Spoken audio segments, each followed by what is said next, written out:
Mohamed Arbi, vous avez donc quitté à la fois votre ville d'origine, l'école primaire, et donc c'est un changement à la fois de vie, de ville. Comment cela se passe-t-il pour vous? Bien, c'était le début d'une expérience autrement plus vivante et plus riche qu'au village. D'abord au lycée, où on va euh, compter un certain nombre de choses nouvelles, la présence massive d'Européens dans ce lycée et l'existence d'une minorité musulmane. Euh, c'est parmi les externes surtout que les Européens sont les plus nombreux. Par contre, dans l'internat, les Algériens sont beaucoup plus nombreux, en ce sens qu'ils viennent des villages environnants pour faire leur scolarité dans ce collège. C'est un collège qui était important. Une bonne partie des dirigeants du mouvement national, dont Abbas, Farhat Abbas, le secrétaire général du MTLD, du Mouvement pour le Triomphe démocratique, à savoir Lahou el-Hussein, et pas mal d'élus de première importance ou de membres dirigeants du MTLD qui ont fait leur scolarité. Ce qui est important, c'est le lycée est avec le service militaire, hein, et les syndicats, un élément de brassage assez fort. Il y a à la fois la ségrégation ethnique et la fréquentation.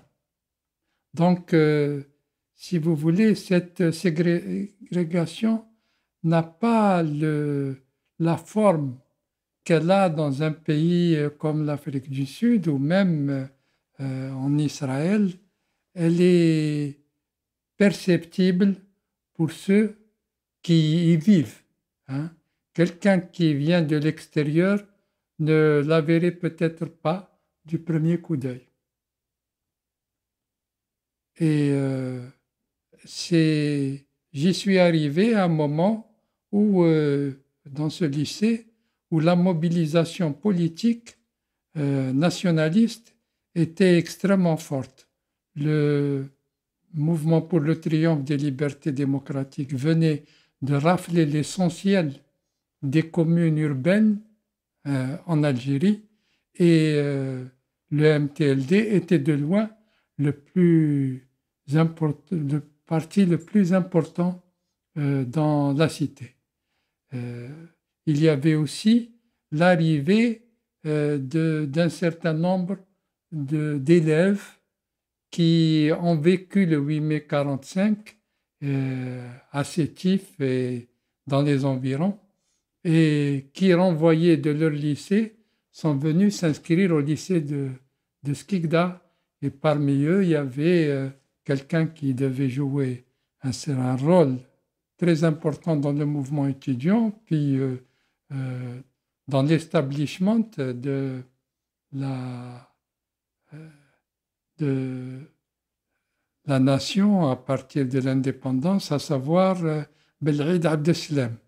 Et c'était pour nous une référence très importante, si vous voulez, pour nous, jeunes garçons, l'exemplarité ajoutée à la soif d'absolu jouait d'une manière très importante dans l'engagement.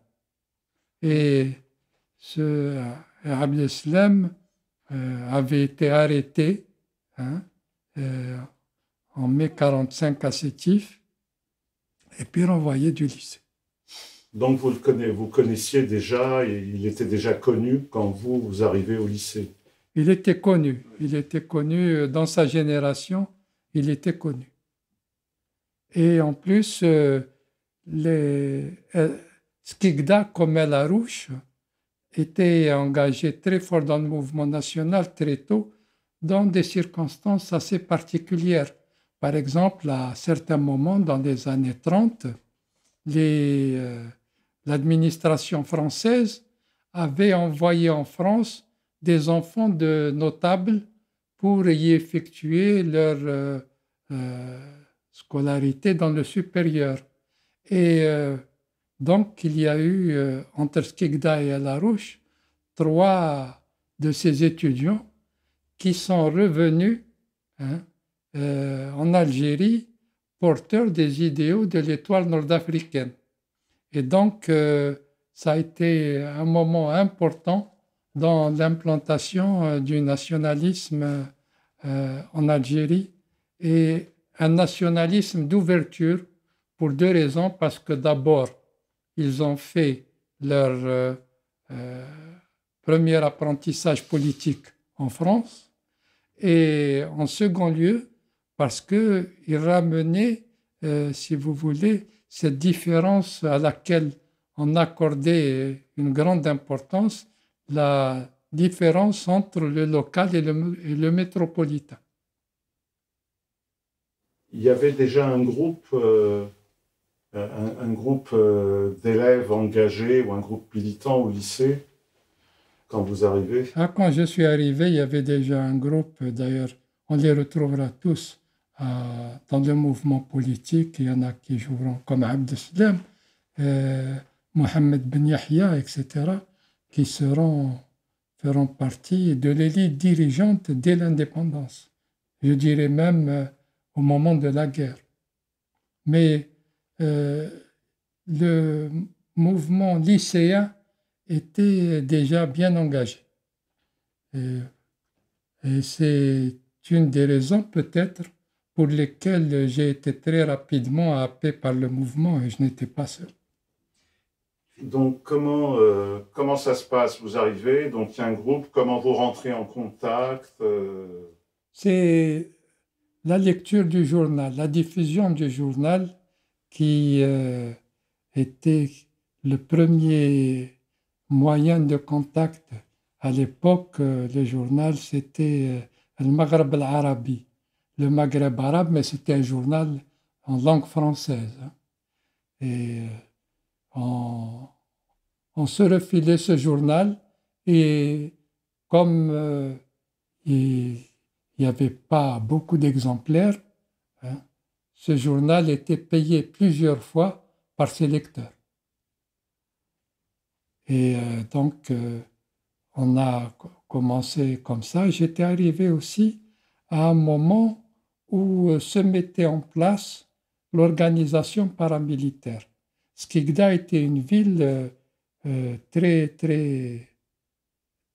à très forte militance. C'était une ville prolétarisée avec une prépondérance plébéienne très forte, une soif d'égalité entre les éléments qui composent la ville et on commençait la prépondérance des notables était très sérieusement mise en cause et les frontières entre les classes commençaient un peu sous l'égide du nationalisme à s'estomper ici et là. Et donc, ce n'était pas un mystère si des enfants de notables qui ont été, disons, qui ont baigné dans l'idéologie patriotique consécutive à la guerre. Par exemple, personnellement, je suis rentré dans une médersa qui enseignait l'arabe en plus de l'école coranique dès 1942. J'avais à peine 9 ans et on commençait à connaître l'Algérie d'une autre manière, hein, avec un drapeau, des chansons patriotiques, etc. Donc, ça crée une ambiance tout à fait nouvelle. Et je disais que Skikda était une ville à très forte militance.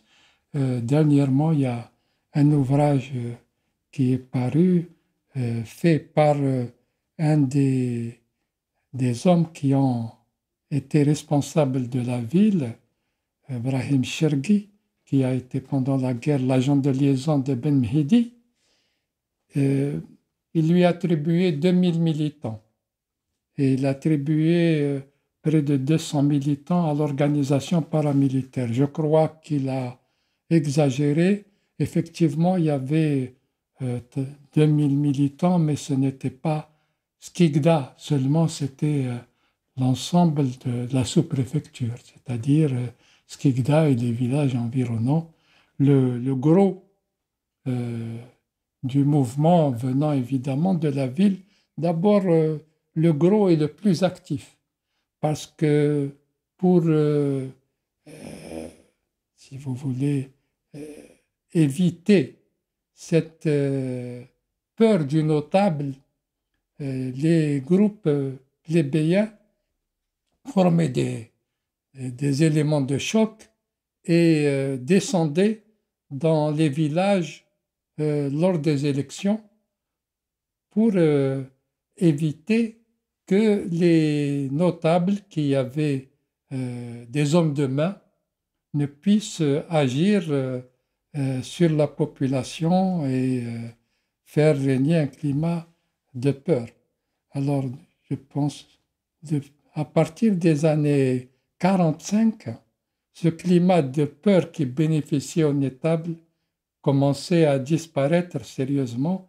Ils étaient mis en question, ils étaient insultés dans la rue, ils étaient désignés du doigt et leur influence commençait à s'effriter. 1945 est une date importante sur le plan électoral parce qu'il y a eu l'établissement du suffrage universel. Et jusqu'alors, la lutte politique se déroulait entre les puissances locales, hein, gros propriétaires, gros commerçants, professions libérales, etc. Et là, il y a un nouvel acteur qui entre en scène et d'emblée les pousse dehors. Et ça a une conséquence sur le plan psychologique et sur le plan des rapports entre les populations extraordinaire. Dans ce contexte-là, vous, donc vous rentrez, vous avez au lycée, vous avez 13 ans, 12-13 ans, et en fait vous rentrez assez vite dans un cercle de lycéens. Comment ça se passe, le contact, l'entrée, la première réunion, quel était votre sentiment en même temps? Ce qui caractérisait le Skikda, c'est que la ville demandait à ce que les lycéens soient mêlés au mouvement local. Et donc, nous ne formions pas, comme cela a été le cas dans un certain nombre de villes, un groupe à part. Nous étions un groupe à part comme lycéens, mais en même temps, on était requis pour diffuser le journal, on était requis pour diffuser des tracts, on était requis pour des inscriptions murales. Et c'est ainsi qu'un de nos camarades avait été arrêté et sévèrement bastonné. Et alors, lors de cette bastonnade, il a invoqué l'autorité de Voltaire, l'affaire Calas, etc. Ça fait un grand raouf au lycée, au collège, hein, parce que le professeur de français qui nous avait parlé de cette affaire Calas et de la torture avait été interpellé par la sous-préfecture et donc tout le lycée était en émoi. Donc, votre première réunion, elle se passe quand vous... Alors, lors de la première réunion se tenait, comme toutes les réunions, sous l'autorité de Messali, l'autorité symbolique, il n'est pas là. Oui, Mm. oui, oui. Mm. Il y avait pas ce qu'on appelle, il y avait un patronage qui n'était pas dit, hein. On était toujours patronné par un ancien, mais c'est surtout l'épreuve qui, qu'on nous faisait passer qui avait de l'importance, par exemple en ce qui concerne, comme on s'engageait pour l'indépendance et pour la lutte armée, on m'avait dit que je devais aller chercher des armes à la gare de Don-Raymond. Don-Raymond, c'est une petite localité à quelques 3-4 kilomètres de Skikda. Bon, j'étais allé là-bas et j'ai trouvé le responsable de la ville qui m'a dit que l'épreuve était reportée. C'est pas ce jour-là qu'on recevrait des armes, c'est plus tard. En fait, c'était ça l'épreuve. C'était ça l'épreuve. Et donc, une fois ce cap franchi, vous rentrez avec ce qu'il y a un cérémonial. Oui. Et... Alors, une fois ce cap franchi, c'était dans les cellules, c'était essentiellement la lecture et le commentaire du journal, et puis la question clé du recrutement. Et je suis arrivé à une période où dans l'intelligentsia, il commençait à y avoir une transformation. Hein. Ce n'était plus l'UDMA, l'une de Farhat Abbas, qui attirait les jeunes. C'était essentiellement le MTLD. Quand j'ai pris, par exemple, en 1951, la direction de la cellule du lycée, on était à peu près une dizaine. Et quand je suis parti, il y avait près de 25 éléments dans cette cellule. Et nombre d'entre eux vont se retrouver dès le 1er novembre dans la mêlée. La culture politique qu'on nous donnait était en général très faible. Beaucoup d'entre nous acquéraient leur formation politique en discutant avec des syndicalistes, CGT, ou en discutant avec des communistes. C'était un élément important. Il y avait une autre question, c'est que toute la formation était orientée vers l'accumulation des forces et l'apprentissage des mesures de sécurité.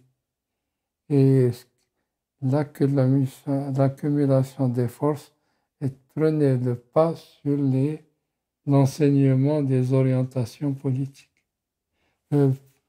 Les orientations politiques se limitaient à quelque chose qu'on, si on peut dire comme ça, des buts de guerre. On a beaucoup sous-estimé l'étude du mouvement lycéen. Le mouvement lycéen a donné plus au mouvement national que l'université.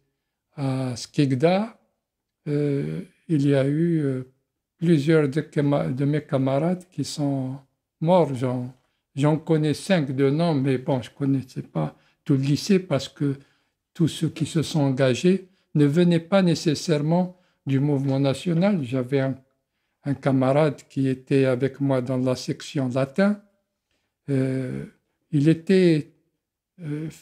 fréquentait tout le temps les Européens, uniquement des Européens. Et puis, dès le début, de l'insurrection, il avait arrêté sa scolarité et il était allé dans la marine. Et dès les premiers pas de l'insurrection, il était passé au maquis. Il y avait également quelqu'un qui appartenait à une famille très très riche de la région de Biskra, qui ne voulait absolument pas entendre parler du nationalisme et qui très vite aussi est passé dans la résistance et il est devenu le chef de la ville de Constantine.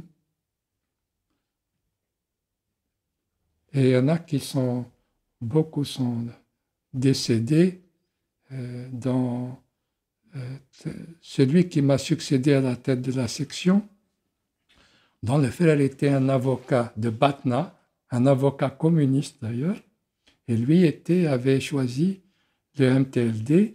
Il est mort en même temps qu'un des fondateurs du FLN, Mustafa Ben Boul'id, lors de l'explosion d'un poste piégé.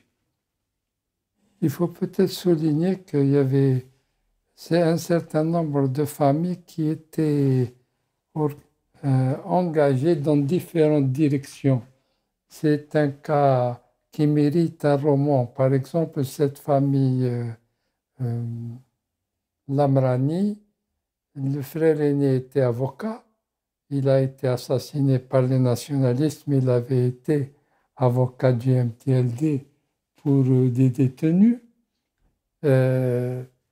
Son jeune frère était le secrétaire, appartenait au secrétariat de Mustafa Ben Boul'id, le chef des ORS. Et le troisième, qui est rentré à Batna, il vivait en France, il était chirurgien dentiste, marié à une Française. Quand ses deux frères, quand il a appris que ses deux frères étaient morts, il est rentré pour s'occuper de la famille et il a été défenestré par des militaires. Il ne restait plus personne.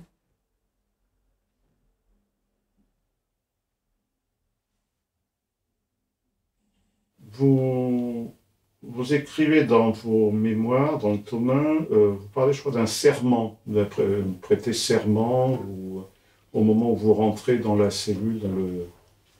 Est-ce que c'est... Oui, on prêtait un serment sur le Coran, qu'on servirait le parti, qu'on lui serait fidèle, et que c'est un serment religieux, en fait. Il faut souligner aussi que nous venons pour une bonne partie du scoutisme musulman qui avait pris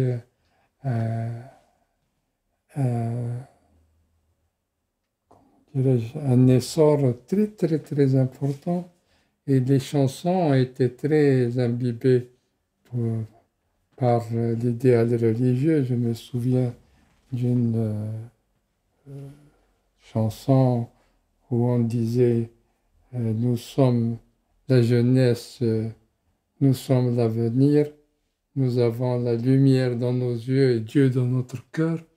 C'était une ambiance, si vous voulez, de religiosité qui nous prenait dès le jeune âge. Et on insistait beaucoup dans l'éducation qu'on nous donnait chez les scouts, sur le monde musulman, la géographie de l'Algérie, l'histoire de l'Algérie. Et donc, c'était déjà un enseignement qui était antinomique de l'enseignement qu'on nous donnait en français.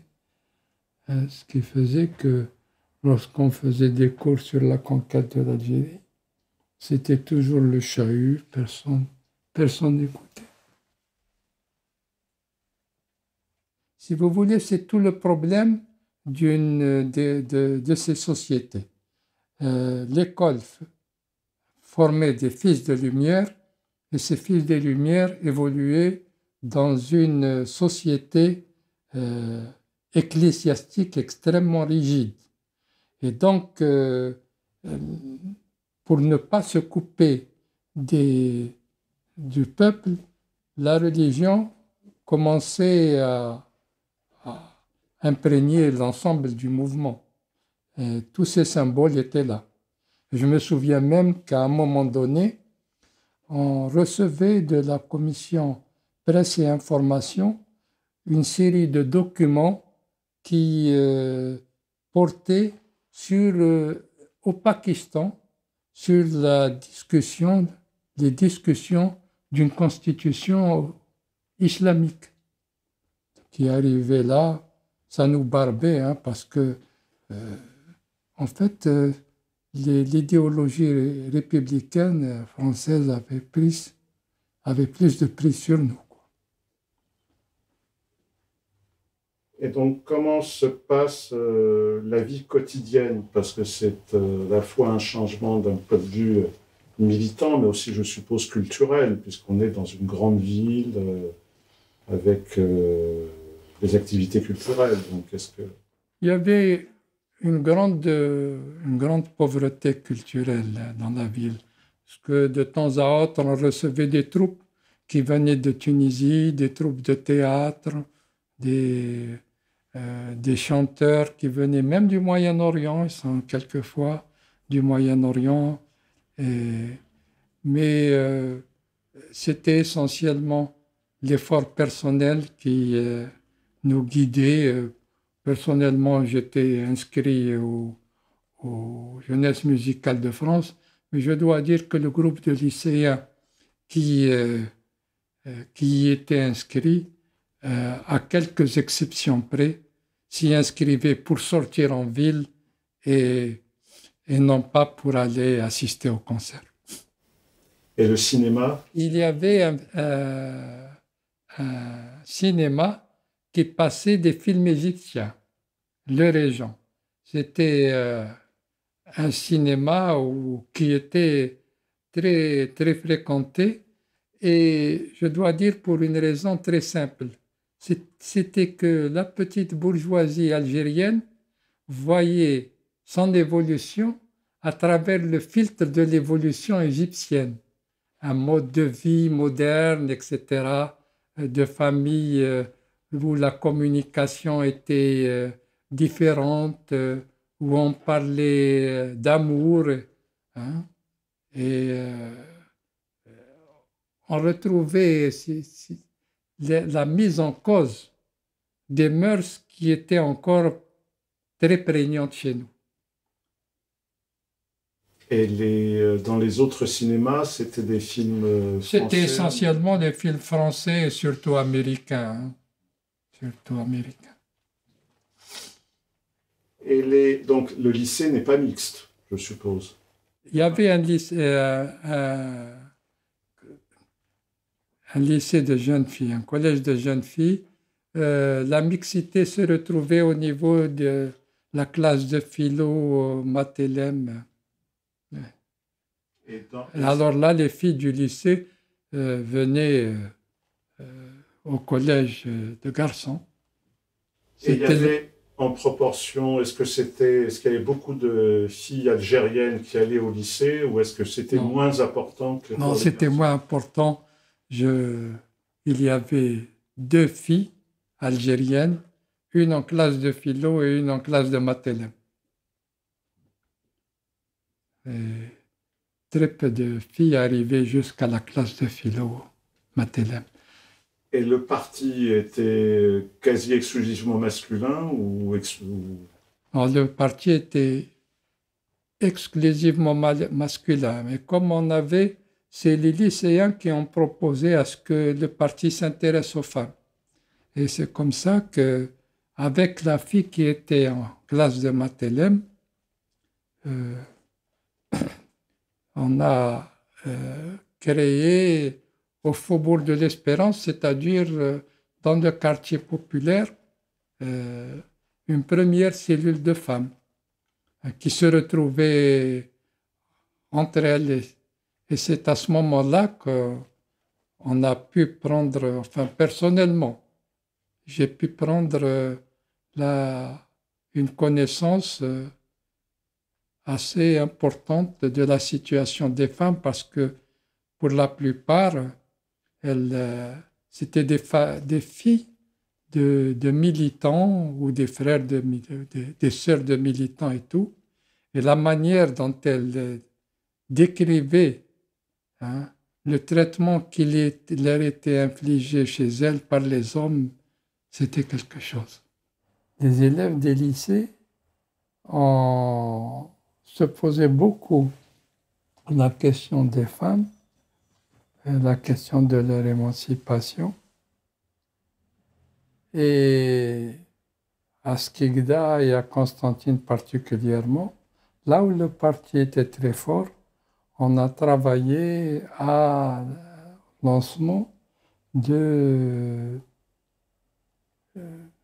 sections féminines mixtes avec des garçons, qui militaient avec des garçons.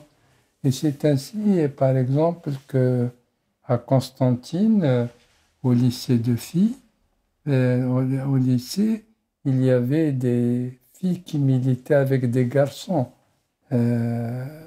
Et deux d'entre elles sont passées très vite au maquis. L'une était étudiante à Grenoble. Quand il y a eu l'insurrection, elle est rentrée chez elle, elle est morte au maquis d'ailleurs. Et donc, le parti a commencé à intervenir dans la vie des familles pour empêcher les gens d'être violents dans leur ménage, etc. C'est un mouvement qui a été repris un peu par les islamistes, quelque chose qui apparaît comme un mouvement de rédemption, de moralisation des mœurs, parce que la misère était très grande et il y avait la prostitution, il y avait la délinquance, il y avait la criminalité. Et je me souviens d'épisodes assez cocasses.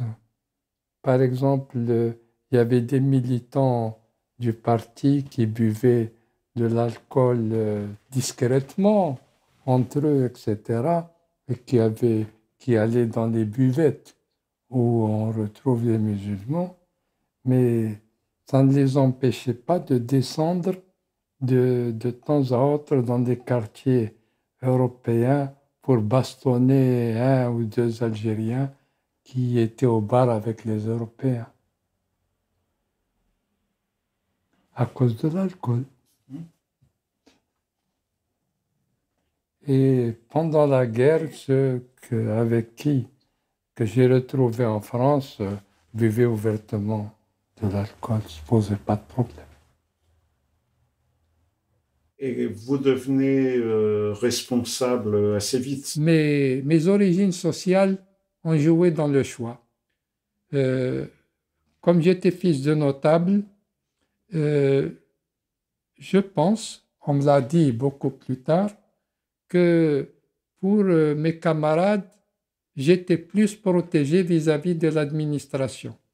C'est ainsi que la première fois qu'on a posé une revendication qui était de nature religieuse d'ailleurs, c'était le droit pour les collégiens de fêter la naissance du prophète.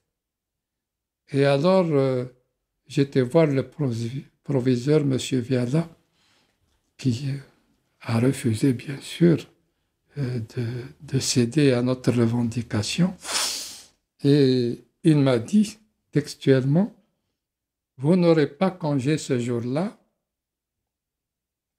et allez vous prendre à Farhat Abbas ou à Messali. Et ce proviseur, c'était un libéral. Il était très lié à la famille de Farhat Abbas. Et il était même le correspondant de ses neveux. Et donc, on a décidé de quitter le lycée le jour de ce jour-là et nous avons été sanctionnés. On a été consignés le dimanche. Et notre surveillant, c'était un Algérien. Il est sorti avec nous, puis il nous a libérés. On s'est donné rendez-vous le soir pour rentrer au lycée.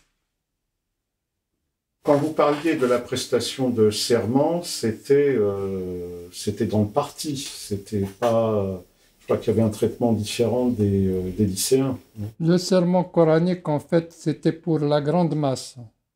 Nous n'y étions pas contraints. C'était la fidélité au parti, la fidélité à Messali. Le parti était très personnalisé. Et beaucoup de gens adhéraient en fonction de Messali. Et il faut peut-être revenir à l'ambiance. Il y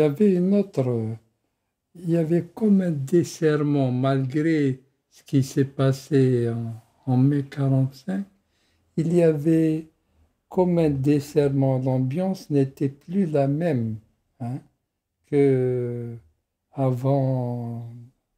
La guerre avait transformé les rapports entre les gens et les Algériens étaient beaucoup plus audacieux dans leurs revendications.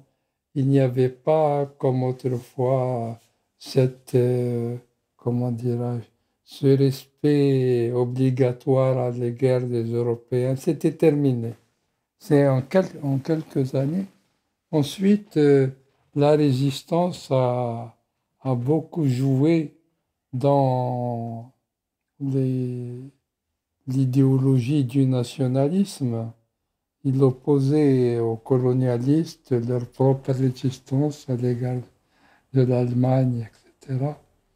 Ça faisait, si vous voulez, une toute autre ambiance. L'idée de la souveraineté avait avancé chez toute une partie de la jeunesse. Et si la jeunesse allait je parle de Skikda, je parle de Skikda, d'autres villes aussi, et tous les villages environnants de Larouche, si la jeunesse s'orientait vers le PMTLD, c'est vraiment par radicalisme. C'était par radicalisme. Il estimait que la position de Abbas était assez molle et d'autant plus qu'il avait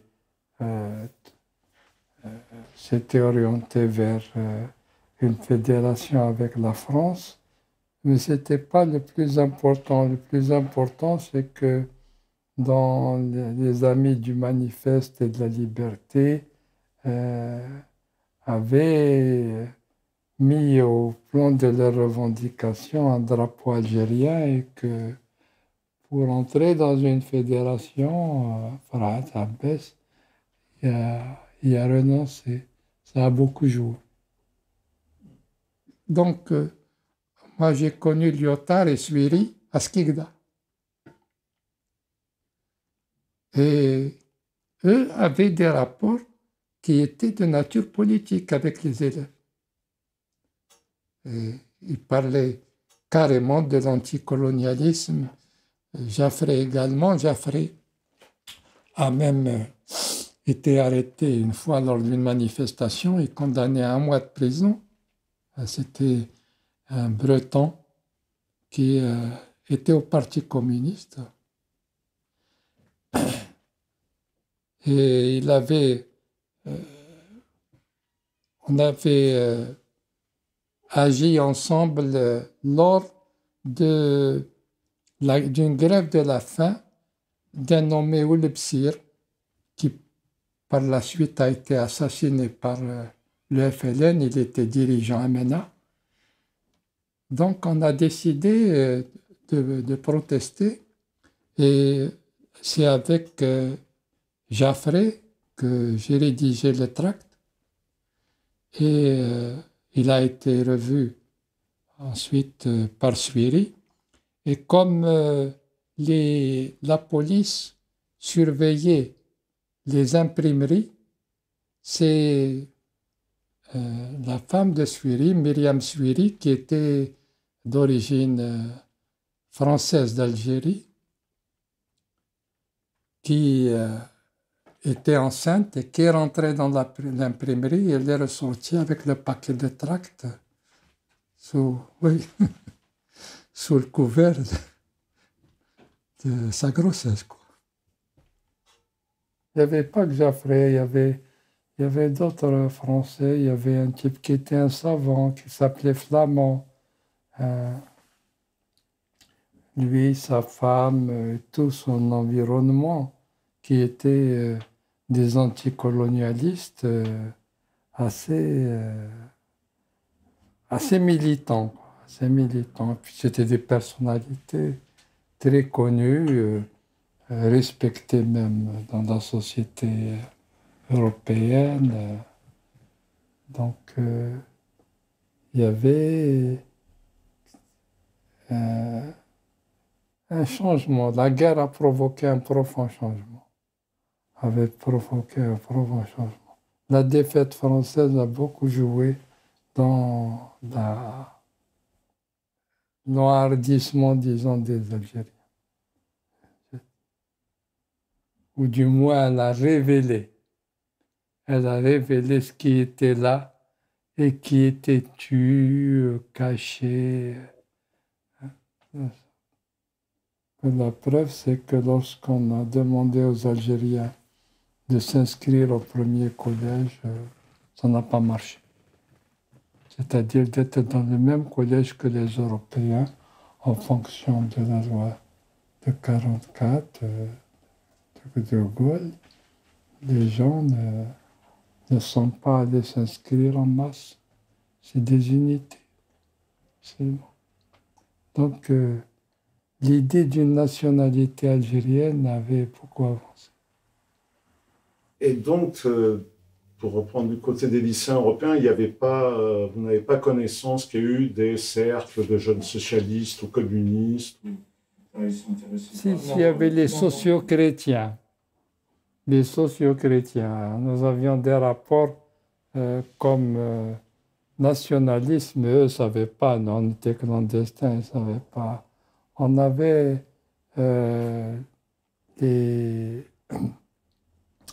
rapports avec les socio-chrétiens et surtout les scouts qui nous prêtaient leur matériel pour sortir dans la campagne, etc.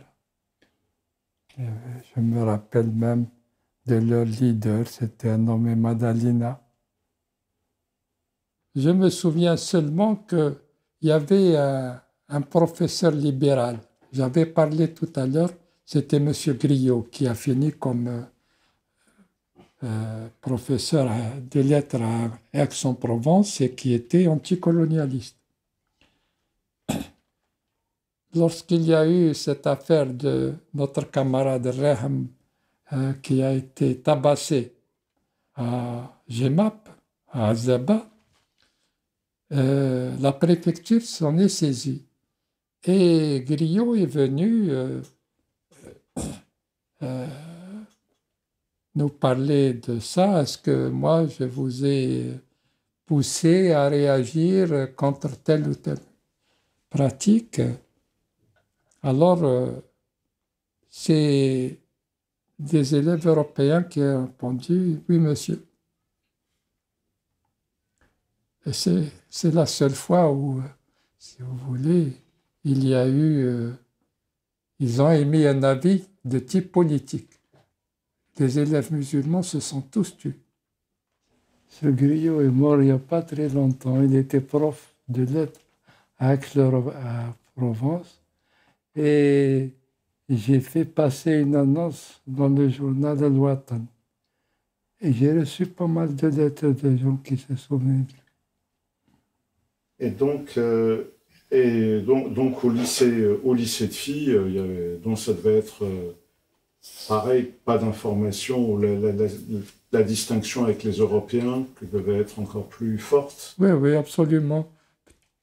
Il y avait une fille qui était avec nous qui ne s'est jamais manifestée politiquement, mais qui fréquentait,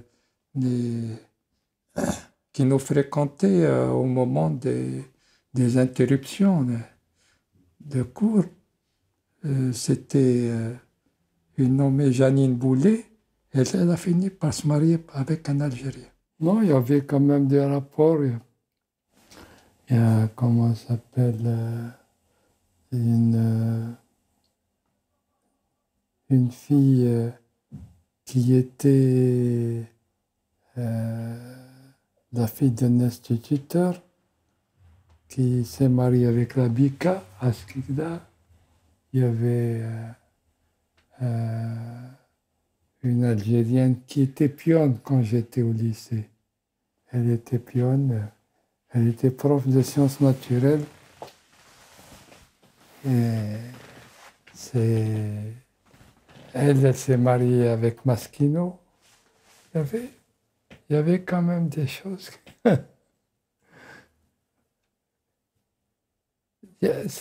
C'était une société bizarre, mais les exceptions ne font pas une situation globale, quoi. Mon oncle avait une maîtresse française dans un petit village et c'était public. Il n'y avait pas de... Il y avait une autre qui était mariée, c'était une veuve, elle vivait avec un Algérien ouvertement. Il y avait des choses bizarres. Et dans le village à côté, le col des Oliviers, il y avait un gars qui était dans un institut d'études arabophones à Constantine et il est tombé amoureux d'une Française au col des Oliviers et il s'est marié avec elle. Le maire n'a pas voulu qu'il reste dans le village. Et son mari est passé dès le 1er novembre. Il était dans le coup déjà avant le 1er novembre. Elle vit toujours en Algérie. Et la fille qui était en Matélème, elle a adhéré au MTLD. Et c'est elle qui s'occupait des femmes des classes populaires. Elle s'est mariée avec un commandant d'hélicoptère français après la guerre.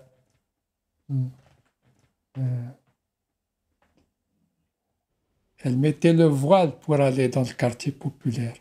Et c'est elle qui nous a représentés lors de la visite de Messali à Skikda. Le groupe des lycéens, c'est elle qui a mis le voile et qui est allée. Ça sert le voile.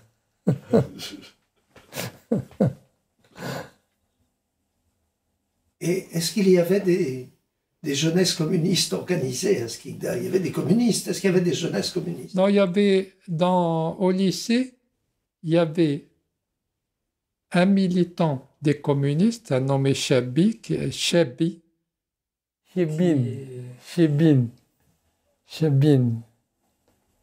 Oui, un garçon très sympa. Il n'y avait pas beaucoup de militants d'autres partis. Il y avait un militant ouléma, il n'y avait pas de militant oudma, sauf leurs parents étaient oudma, mais eux n'étaient pas militants. Il y avait un homme Aimé Barki qui était, comment dirais-je, ouléma. Il est parti en Allemagne de l'Est faire des études. Il est revenu avec d'autres idées qui venaient de Bougie et un élément qui militait chez les oulémas, qui venait de Gemap, Azaba. Mais des Udma, nous n'en connaissions pas. Il y avait les neveux d'Abbas qui étaient au lycée, mais ils ne militaient nulle part.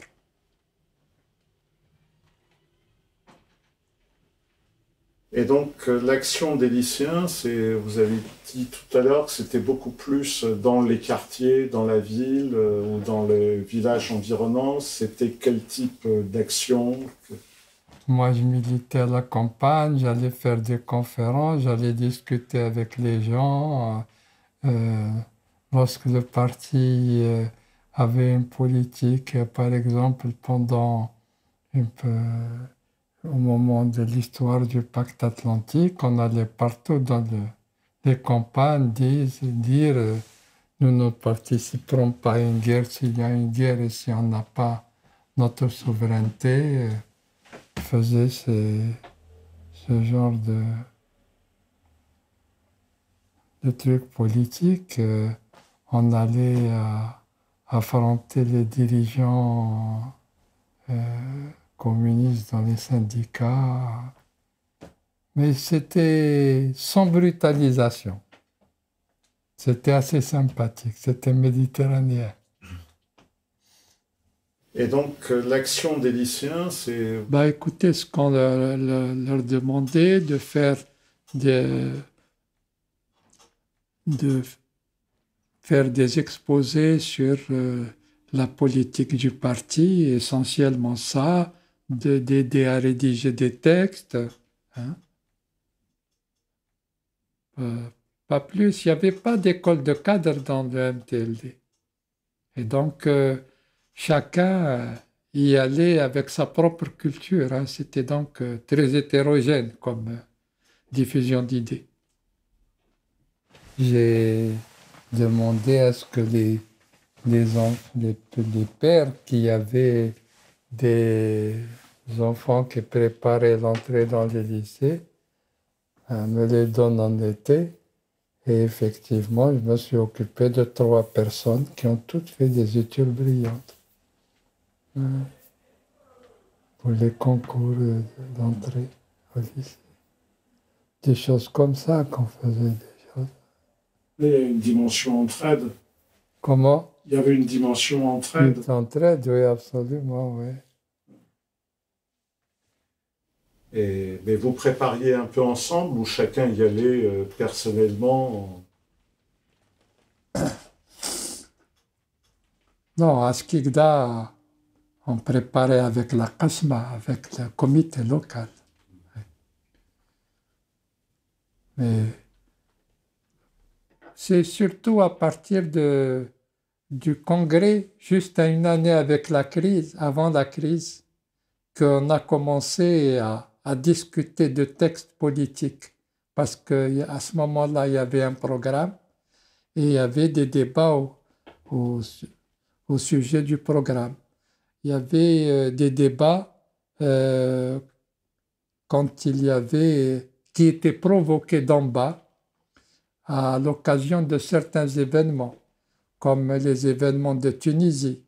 Il y a quelquefois même des débats qui ont éclaté, qui ont été soulevés hein, à propos des événements d'Afrique. Par exemple, la lutte de Mau Mau a eu un très fort impact. Les gens ont posé la question pourquoi eux et pas nous? Qu'est-ce qui se passe chez nous?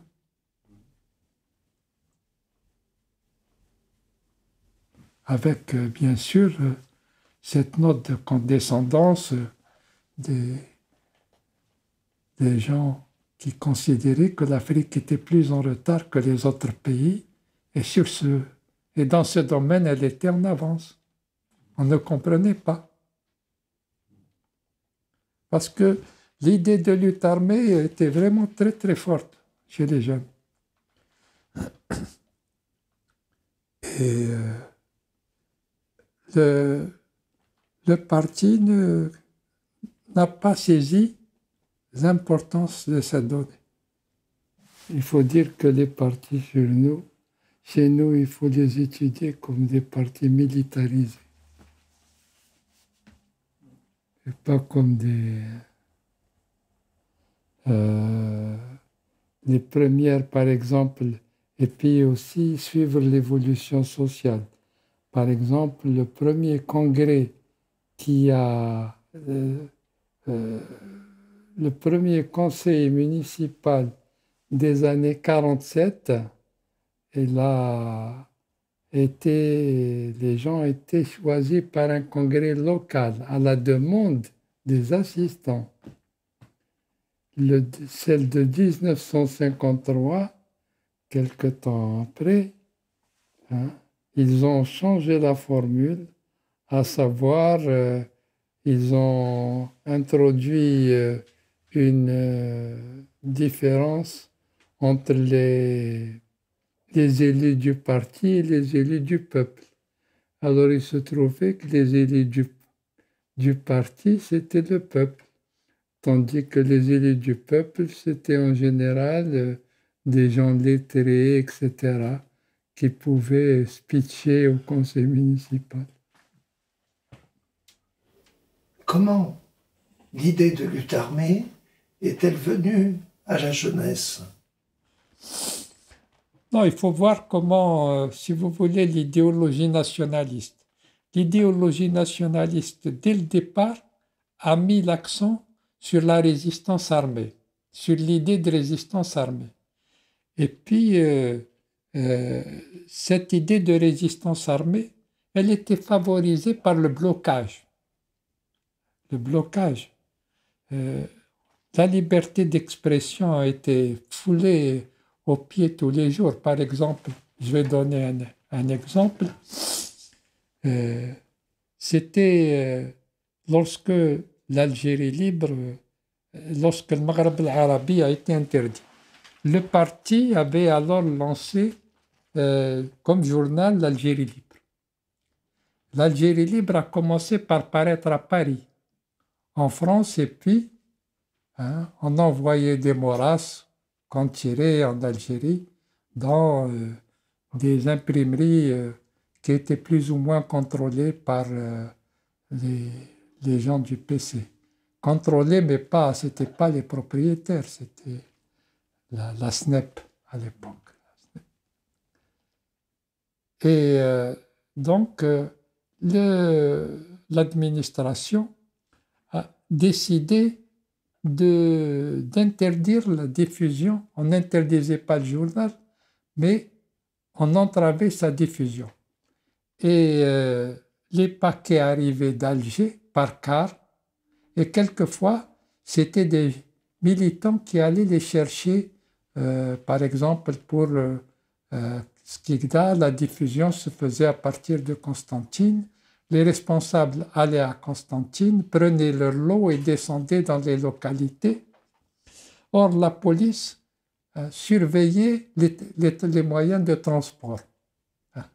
Et elle arrêtait les éléments connus comme MTLD.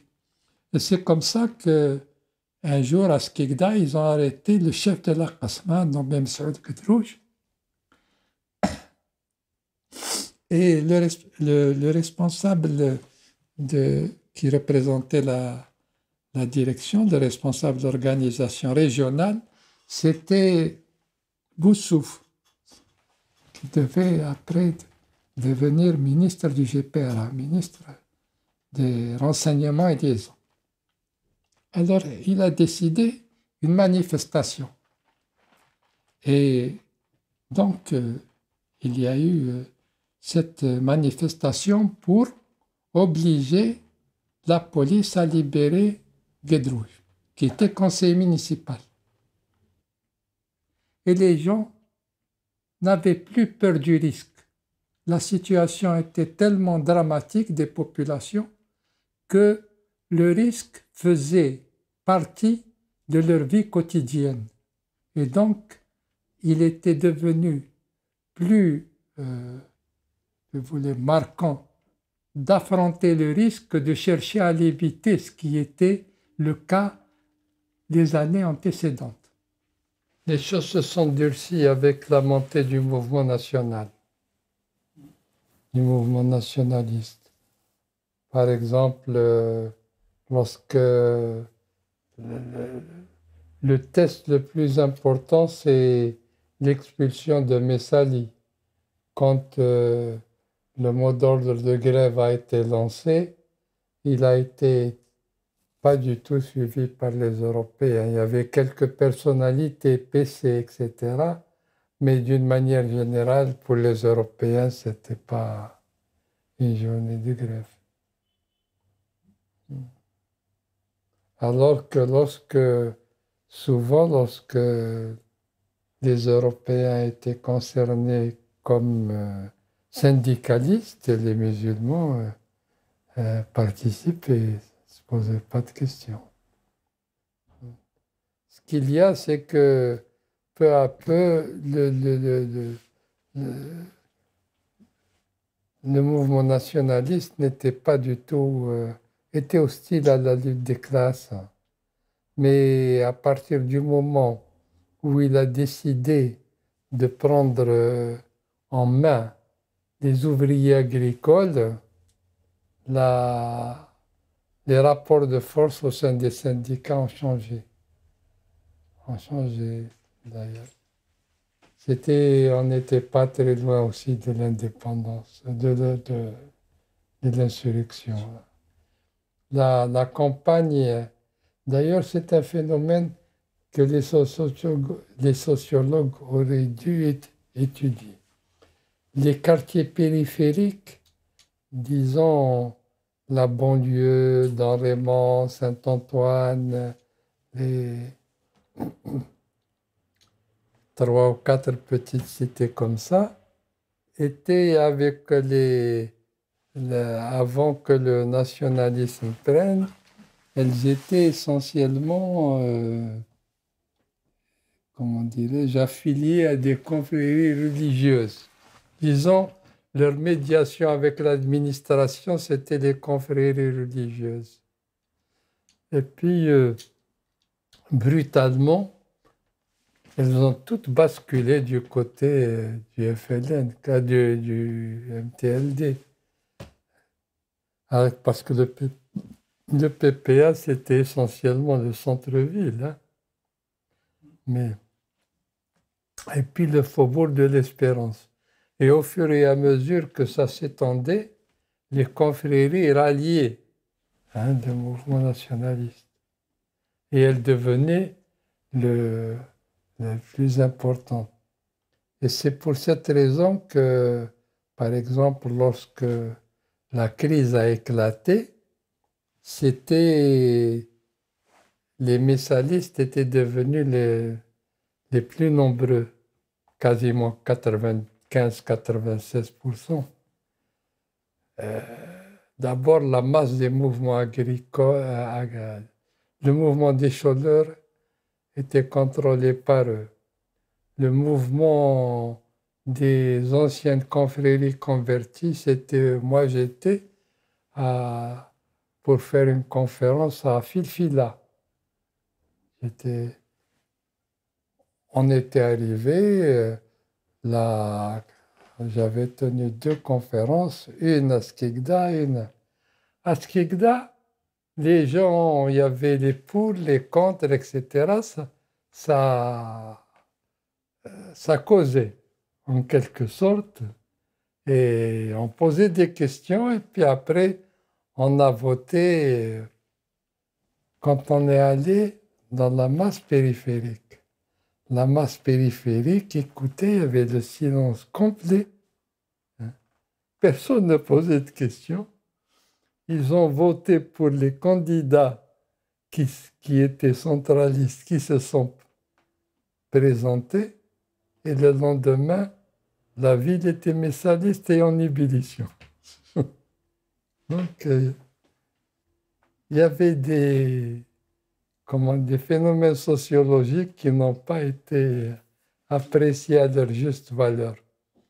Mais cette masse qui a fait le messalisme, c'est une masse qui refusait en fait la coexistence. Elle était anti-coexistence. C'était un phénomène très profond. Et le parti a commencé, s'est implanté d'abord dans le centre-ville, puis dans les faubourgs. Et au moment où je suis entré dans ce parti, il commençait à toucher la périphérie urbaine.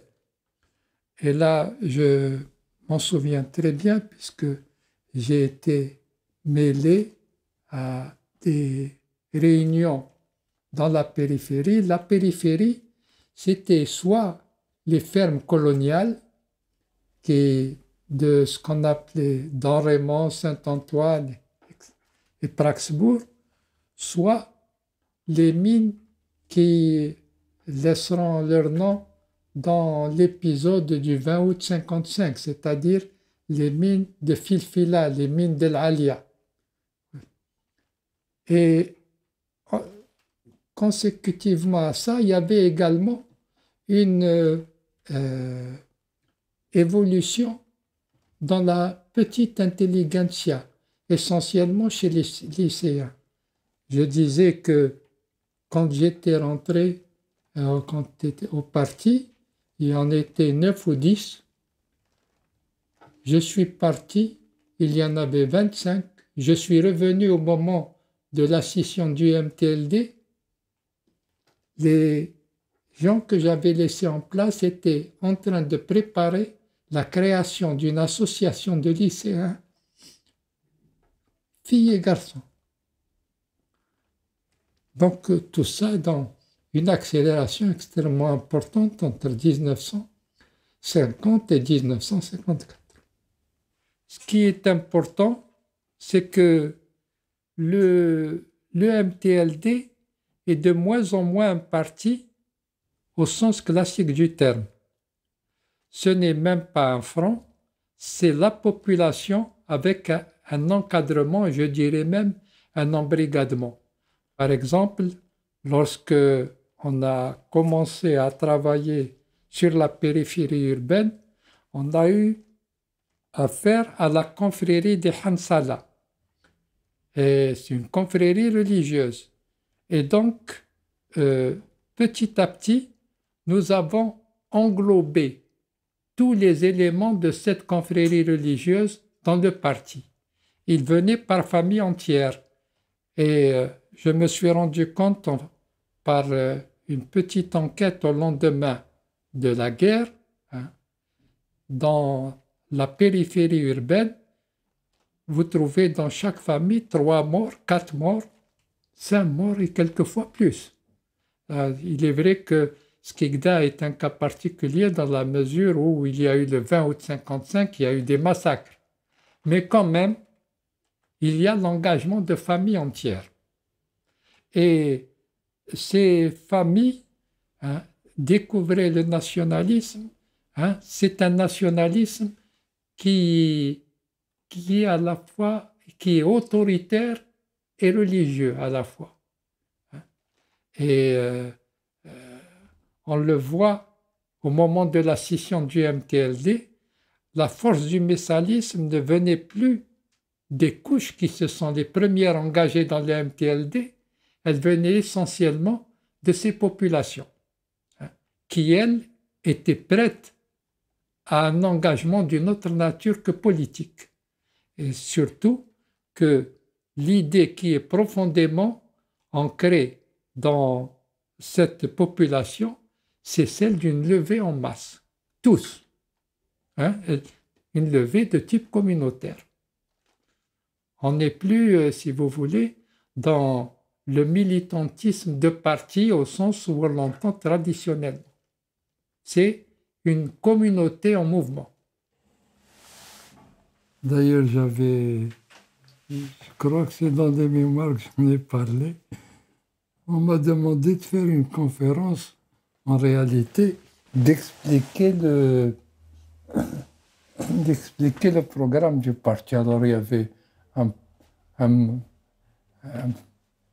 quelques pages assez savantes sur la tactique. Qu'est-ce que c'est que la tactique? Qu'est-ce que c'est que la stratégie? Alors, je me suis évertué à essayer de traduire ça en arabe. Bon, quand la conférence est terminée, il y a un gars qui est venu me voir, il avait avec lui 2 ou 3 types. Il m'a dit, cette fois, pour l'OS, c'est-à-dire l'organisation paramilitaire, tu ne m'oublies pas. C'est-à-dire pour lui, tactique et stratégie, c'était ça. On parle de stratégie, de tactique, ça veut dire c'est quasiment militaire. Et ça va perdurer? Ça va perdurer en ce sens que la répression est une répression fondée sur la responsabilité collective. Et donc, le mouvement reste collectif et bien sûr avec toutes les équivoques, les ambiguïtés consécutives à la pression sociale, à la pression de l'administration, mais ça reste communautaire. C'est donc dans ce contexte que l'OS existe et évolue. Se crée. Se crée. Oui, l'OS, quand d'ailleurs, personnellement, je considère que l'idée d'une organisation secrète, totalement secrète, est à prendre avec des nuances. En ce sens que lors de la formation de cette organisation, le recrutement s'est fait sur la base d'une sélection. Les éléments sont détachés en masse. Il ne s'agit pas simplement d'un encadrement de 4 ou 5 types. Il s'agit de plus d'une centaine de gens. Et donc, on voit dans cette organisation qui était massive, on voit des gens se détacher.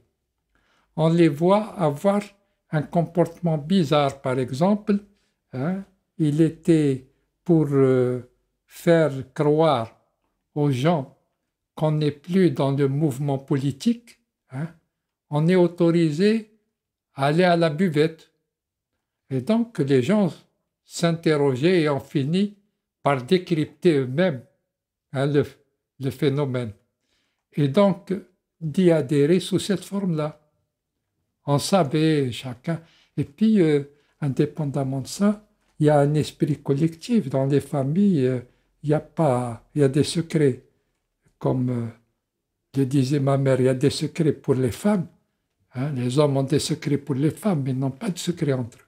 Skikda était une ville coloniale et sa population algérienne venait essentiellement de l'environnement. L'environnement, c'était Kolo, El Milia, Gemap, El Harouch, etc. Et donc, il y avait... mais ça a été une surprise pour moi. Très récemment, j'ai appris que c'était la première ville européenne avant Alger, avant Oran, sur le plan démographique. C'est pour cette raison que c'est une des villes les plus délabrées aujourd'hui, puisque le remplacement s'est fait massivement et l'entretien était de très mauvaise qualité. Et il y avait quand même des populations mêlées. Il y avait le quartier italien, il y avait le quartier italien qui était le domaine des pêcheurs. Tous les pêcheurs étaient italiens. Il y a eu une colonisation alsacienne qui était des propriétaires fonciers. Il y avait tous les petits, comment on appelle ça, qui faisaient les légumes, c'était en général des Maltais. Mais toutes ces populations qui avaient la nationalité algérienne, pas les Algériens, toutes avaient des associations particulières. Les Corses, les trucs. Il y avait une petite industrie, il y avait l'industrie de la sardine, il y avait l'industrie du meuble, il y avait l'industrie des pâtes. C'était une ville aussi où il y avait pas mal de petites industries et la petite métallurgie.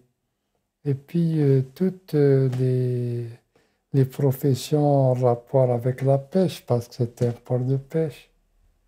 Disons que c'était une ville équilibrée et c'était une ville balnéaire. C'était la ville balnéaire qui était choisie par les Constantinois, par les gens qui venaient du sud, etc. Elle était très vivante en été, quoi. C'était une ville européenne, quoi, carrément. Et puis, quand tu circules sur les arcades, tu vois les produits de luxe que tu trouves à Paris et ailleurs.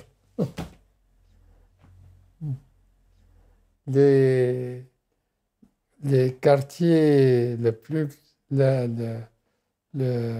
quartier musulman le plus important, c'était le faubourg de l'Espérance. Il était à l'origine totalement européen, mais peu à peu, les Européens remontaient vers d'autres endroits de la ville. C'est là-bas qu'a vécu la famille Chollet et de Skikda. La famille Chollet était de Skikda. Et le faubourg de l'Espérance, il y avait quand même pas mal de... C'était, disons, dans la vie quotidienne, il y avait pas mal de contacts. Il y avait pas mal de contacts, il y avait pas mal de gens qui ont eu une bonne instruction et qui étaient pris en charge pour les cours particuliers gratuits, etc., par des Européens. Le quartier le plus dur et le plus anti-algérien, c'était le quartier italien. Quartier italien et corse. Il y a un prolétariat qui était les PTT, toutes les trucs, les institutions rattachées à l'État, ce qui fait qu'on votait communiste en Algérie. On votait aussi communiste à Skikda. Il y avait une activité de parti. Et d'ailleurs, le secrétaire de leur parti a été démis de ses fonctions lorsqu'il y a eu cette manifestation pour la libération de Messoud Gedrouch et qu'il n'a pas voulu témoigner en faveur des gens sur lesquels on a tiré, qui ont été blessés ou qui sont morts. Il y a eu beaucoup de victimes lors de cette manifestation. Il y a eu surtout des blessés, il y a eu une victime. Mais il y a eu beaucoup de blessés. Il y était beaucoup de blessés parce que les manifestations algériennes, en général, n'étaient pas bien encadrées et bien dirigées. C'était la masse était trop importante pour pouvoir être canalisée, etc. Il fallait vraiment une organisation avec type PC, quoi, qui sait canaliser, qui a appris aux gens à canaliser les opérations. Mais il y avait beaucoup par exemple, dans le secteur boulangerie et d'autres secteurs comme ça, il y avait beaucoup de dirigeants, je dirais même la quasi-totalité des dirigeants nationalistes qui ont fait leur apprentissage aux côtés des Européens, avec des Européens. Et les liens sont restés, les liens comme ça pour prendre un café ensemble de temps à autre, comme ça. Et il y avait, quant aux autres, les autres corporations comme les PTT, les chemins de fer, etc., ils se fréquentaient en général.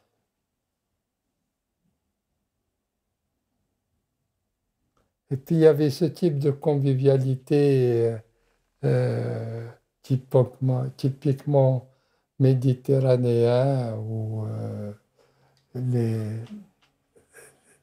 comment dirais-je, on échangeait les gâteaux les jours de fête, des trucs comme ça, quoi. C'était courant, c'était assez courant. Le quartier juif, les quartiers juifs pour la lumière, là, c'était classique. C'était des gens qui se côtoyaient, qui vivaient ensemble. Il n'y a jamais eu de choses graves de ce côté-là. Il y avait un anti-judaïsme, mais il y avait un communautarisme sain, qui n'était pas agressif. Dans les années 47, au cours d'un congrès qui s'est tenu en février donc, de cette année, il a été décidé de créer une organisation paramilitaire pour préparer la lutte armée, puisque les événements de mai 45 ont prouvé que le blocage était très important, le blocage politique, et que l'idée de débloquer la situation en ayant recours à cette forme de lutte était absolument indispensable. Mais c'est surtout au cours de l'année 48 qu'a commencé la mise en place de cette organisation. Et à Philippeville, les recrutements s'est fait à l'intérieur du parti, avec un critère, les gens qui ont une expérience militaire d'abord, des militants aguerris après. D'abord les militaires. Et donc, c'est un nommé Issa Boukarma qui s'est retrouvé à la tête de cette organisation, et c'est dans son jardin qu'ont été stockées les armes qui seront éventées par la suite par la police. Skikda, Brahim Shirgi, qui a été responsable départemental, lui attribue 2000 militants et 200 militants à l'OS. Skikda est la section la plus importante après celle d'Alger, selon les responsables d'organisation avec qui j'ai discuté, les premiers et les derniers. Donc, et c'est de cette ville qu'est venu le secrétaire général du parti, Lahwal Houssi. Et dans cette ville, il y avait le parti s'est formé par plusieurs étapes. La première étape, c'était essentiellement des gens qui avaient connu l'étoile nord-africaine. Et puis après, lors de la fondation, qui ont été à l'origine de la création plus tard, dès les années 37-38, du Parti du peuple algérien. Mais la grande vague d'adhésion au parti s'est faite après les événements de 1945. Et elle a commencé par les quartiers populaires de la périphérie, les faubourgs. Jusqu'alors, c'était le centre-ville qui était la formation la plus importante du parti. Et il y a eu des luttes entre les différentes composantes du parti. Par exemple, lors des élections, la périphérie, les faubourgs, ne voulaient pas d'éléments du centre. Ils ont d'abord invoqué le nombre, mais il y avait un autre non-dit.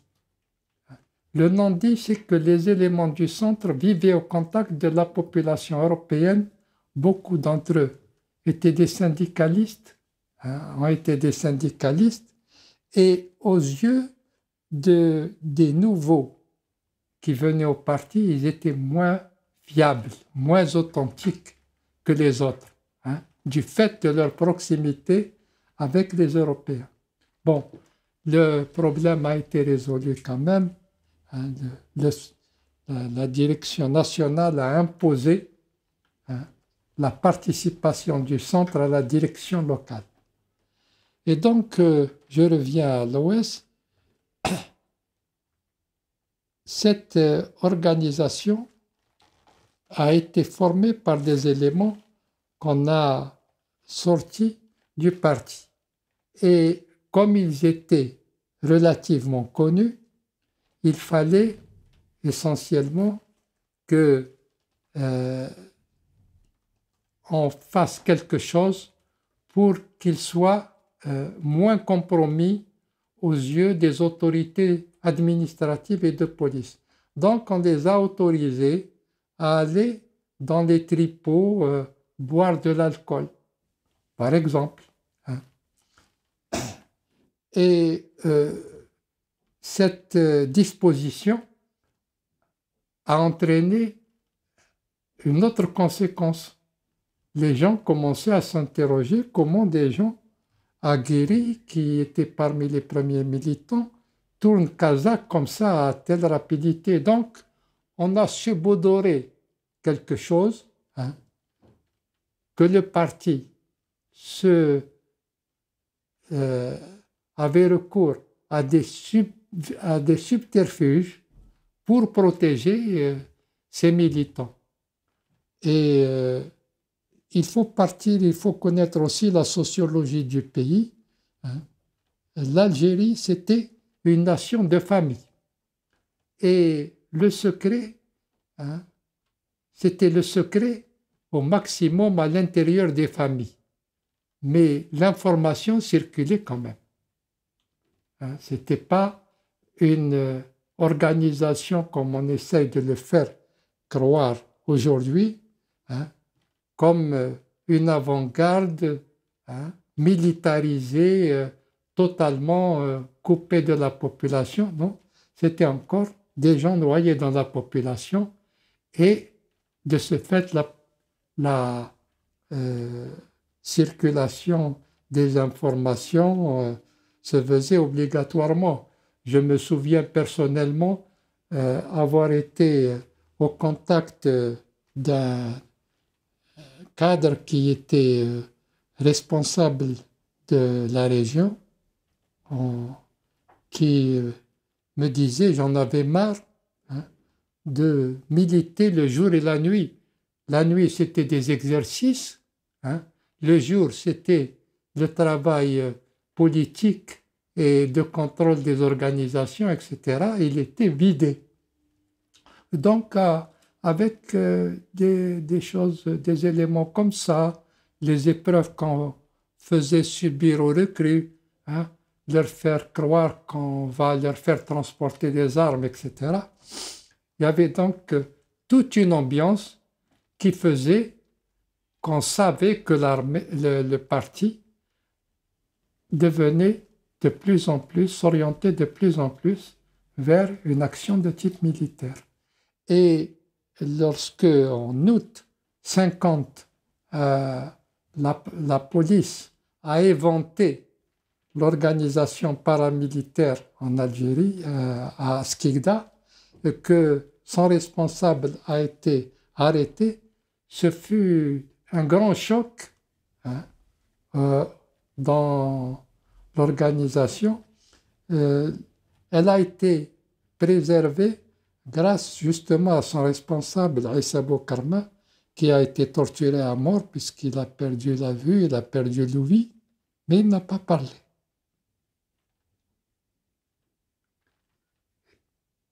C'est le seul qui a été arrêté? C'est le seul qui a été arrêté. Il a été d'autres ailleurs ont parlé, ont donné son nom. Il n'y avait que lui qui a protégé toute l'organisation. Et c'est important de savoir qu'à la fois beaucoup de gens sachent et que la police n'arrive pas à inventer.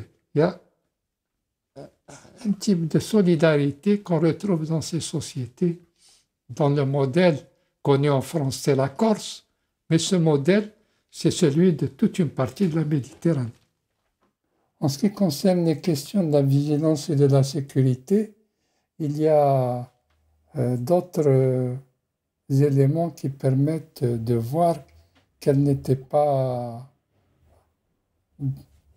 bien observée et bien pensée. Par exemple, comme l'organisation a été militarisée, la moindre indiscipline, la moindre indiscrétion provoquait des sanctions assez sévères. Et c'est d'ailleurs à cause de ces sanctions que l'OS a été inventé. L'exemple type, c'est celui du nord constantinois. Il y a eu d'abord une opération d'enlèvement d'un militant qu'on devait sanctionner pour indiscipline dans la région de Constantine-Ouadznati. L'opération a été commanditée par Boudiaf, qui était responsable du nord constantinois, et il a désigné 2 éléments, un nommé Mohamed Meshati, décédé récemment, et Abdelrahman Garras. Ils ont réussi à faire entrer le militant à sanctionner dans la voiture, mais il a fini par échapper, et puis il est parti. On n'a plus jamais su ce qu'il était devenu. Mais il n'a pas parlé. Et il a simplement disparu pour échapper à la sanction. Par contre, l'opération qui a été menée par le groupe de Bonn, de Annaba, dans lequel figurait Giroud, ce groupe-là, il a été... non, pas Giroud, Ben Aouda. Ben Aouda a été, comment dirais-je, l'élément à sanctionner a réussi à s'enfuir et est allé se rendre et il a parlé. Il voulait préserver sa vie. Il y avait d'autres manifestations d'imprudence qu'on m'a signalé lors de mes enquêtes en Oranie.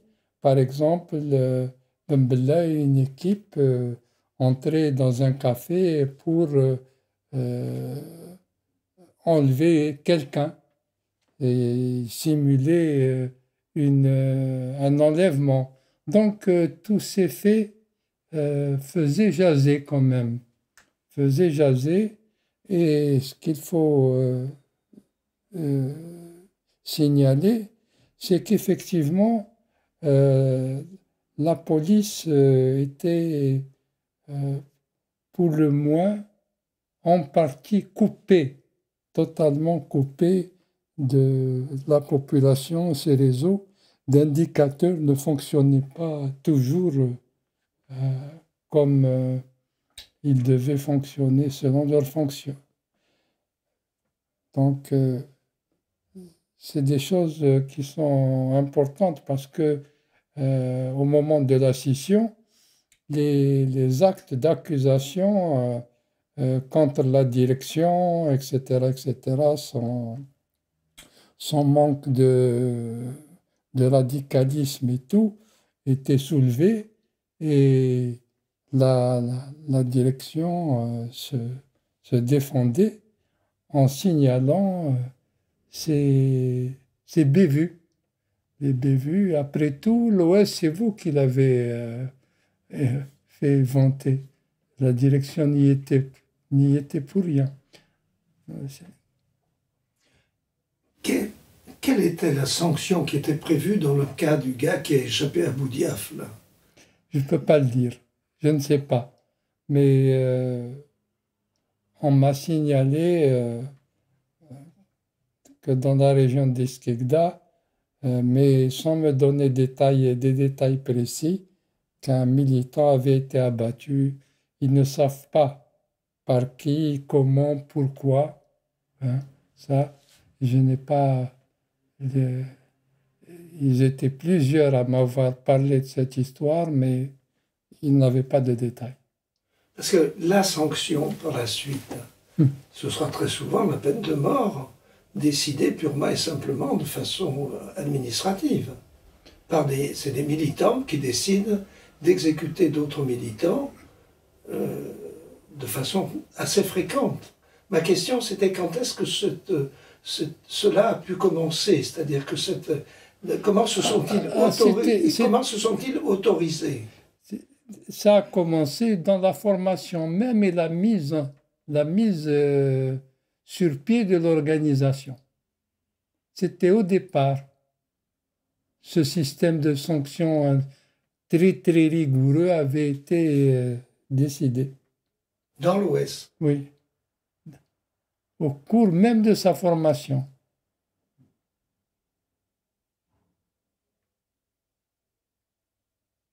Lorsque j'ai parlé de cette militante qui mettait le voile pour aller dans les faubourgs ou pour aller rendre visite à Messali Hajj lors de son passage dans la ville de Skegda, c'est uniquement pour des mesures de sécurité. Le reste du temps, les militantes qui étaient dévoilées restaient dévoilées. À l'époque, ce n'était pas encore le mouvement d'émancipation des filles était encore pas très, très important. Je me souviens que beaucoup de filles du lycée étaient des filles dont les parents vivaient dans les villages entourant Skegda. Les parents venaient le dimanche à Skegda spécialement pour faire sortir leurs filles. Les filles sortaient accompagnées de leurs parents. Mais le mouvement a fini par s'accélérer. Et en 1953, il a été question de la création d'une association à la veille de la scission du MTLD, d'une association de lycéens. Et dans cette association, le projet était de mettre sur pied une organisation mixte, garçons et filles. C'était vraiment une avancée extraordinaire. Et ce mouvement des lycéens avait gagné quasiment l'ensemble du département de Constantine. C'est dans le constantinois qu'il était le plus avancé. Et les femmes pas au lycée, mais dans le reste de la population, dans les quartiers populaires, il y avait aussi une évolution notable par rapport à la tradition. Dans une ville comme Skegda, il y avait quand même... Il ne faut pas oublier que Skegda, c'est un port. C'est un port, c'est une ville d'immigration. Et donc, les femmes qui sortaient, ou même le nombre de filles de joie à Skegda, c'était incroyable. Elles étaient connues pour ça. Donc, les mœurs n'avaient pas la rigidité qu'elles avaient dans les villages. Lors du passage de Messali à Skegda, toutes les maisons de tolérance de la ville avaient fermé et toutes les filles de joie étaient descendues dans la rue. Et donc, elles se sont mêlées à la population sans qu'il y ait une réaction quelconque.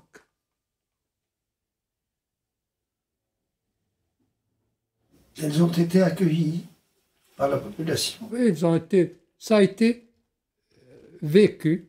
Le problème, c'était de fêter Messali, il y avait toutes ces femmes avec leur yo-yo, etc. Ça passait avec la couverture nationaliste, si vous voulez, la rigidité d'idées des mœurs. Hein. Prenez congé ces jours-là. Oui, c'est un cas particulier.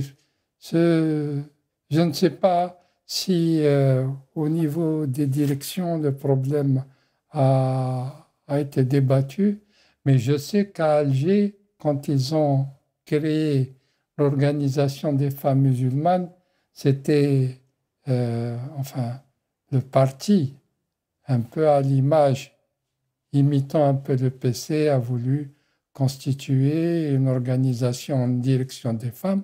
C'était uniquement des femmes de dirigeants. Mais leur action même en direction des femmes a suscité de très forts remous à la base du parti. Quel remous? Contestation, ce n'est pas des choses qu'il faut faire, etc. Et je peux dire que... Dans la base masculine. La base masculine, ça va de soi. En disant que et en plus, il y avait une disposition parmi les réformes que prévoyait le statut de l'Algérie, c'était le droit de vote, l'émancipation des femmes et tout. Jamais les organisations du parti n'en ont fait un thème de débat public. Et donc, le parti intervenait dans les familles, y compris au niveau des mœurs ou des pratiques. Et donc, il influait sur la vie sociale. Il influait, bien sûr, sur la vie sociale. Il l'exprimait.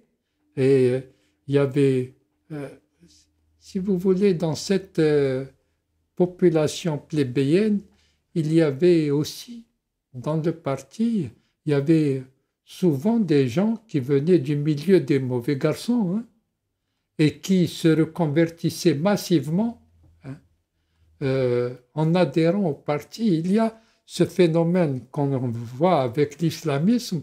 Nous, on l'a vécu avec le MTLD, avec le nationalisme. Un mouvement de conversion, de rédemption, hein, en quelque sorte, qui est caractéristique des sociétés religieuses.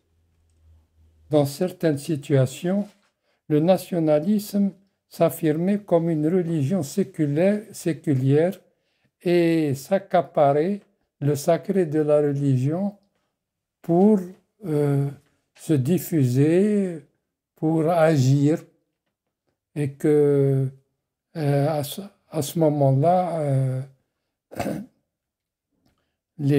certains gens considéraient ça comme un mouvement nécessaire et ne le vivaient pas nécessairement comme une mesure d'émancipation de la population par rapport à la religion.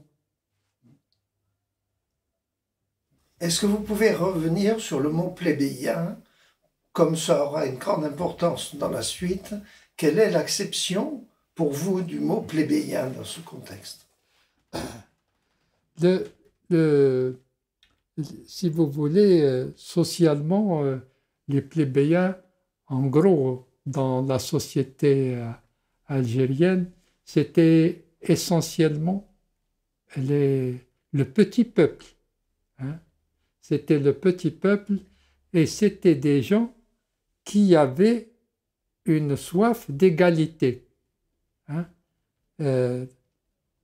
Ce qui caractérise justement, s'il reste un apport du PPA dans la dans le mouvement national, c'est le premier parti qui a posé d'une manière claire le problème de l'égalité et qui a lutté contre l'esprit méritocratique de la petite bourgeoisie. Cette affirmation peut être nuancée. Ce qui apparaît essentiellement dans la réalité, c'était un refus de la hiérarchisation sociale telle qu'elle existait.